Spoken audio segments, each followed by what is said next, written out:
शेतकऱ्यांचे अतिवृष्टीचे अनुदान ज्या अधिकाऱ्यांनी लुटले त्यांची बाहेर तालुक्यातील अधिकारी चौकशी करणार, पंकजा मुंडे। आज जालना जिल्ह्याच्या पालकमंत्री पंकजा मुंडे या जालना जिल्हा दौऱ्यावर आल्या असता त्यांनी जालना जिल्हाधिकारी कार्यालयामध्ये सभागृहात आढावा बैठक घेतली।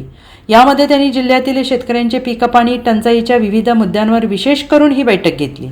या बैठकीमध्ये त्यांनी संबंधित अधिकाऱ्यांना कर्मचाऱ्यांना योग्य त्या सूचना दिल्या आहेत।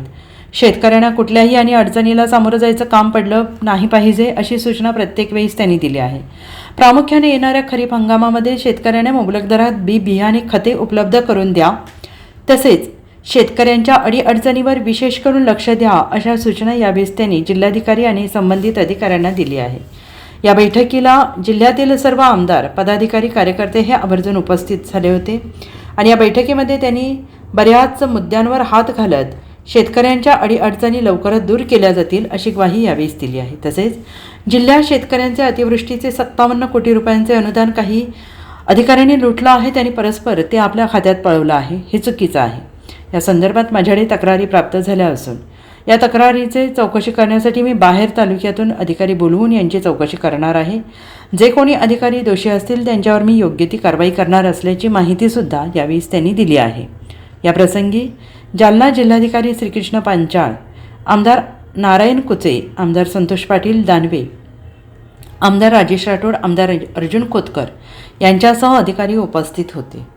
बसून आताच देवरेंनी सांगितलं की आम्ही पशुवैद्यकीय दवाखान्यामध्ये ऑनलाईन फॉर्म भरण्याची व्यवस्था सुद्धा तुम्हाला करून देतो, म्हणजे तुम्ही स्वतःच्या पायावर उभं राहा, काही रुपये द्यायचा नाही, काही खर्चायचं नाही, काही नाही। किती चांगलं काम आहे।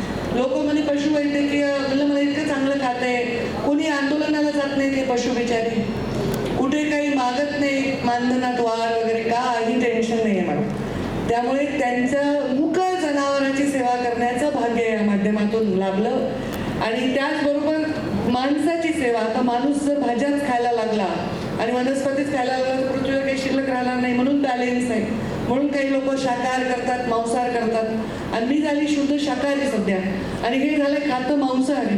कुठेही गेले की ताई हे कोंबडं ट्राय करा, ताई हे प्रॉन ट्राय करा, ताई हे मासे ट्राय करा। माझी परेशान होते, म्हणजे देव माझी किती परीक्षा बघतो। म्हणजे ज्यांनी आधीपासून शाकाहारी त्यांचं काही नाही, पण आयुष्यभर शाकाहारी नसलेला माणूस शाकाहारी झाल्यानंतर समोर ते ठेवतात आणि मी त्याच्यातून फक्त भाजी उचलते।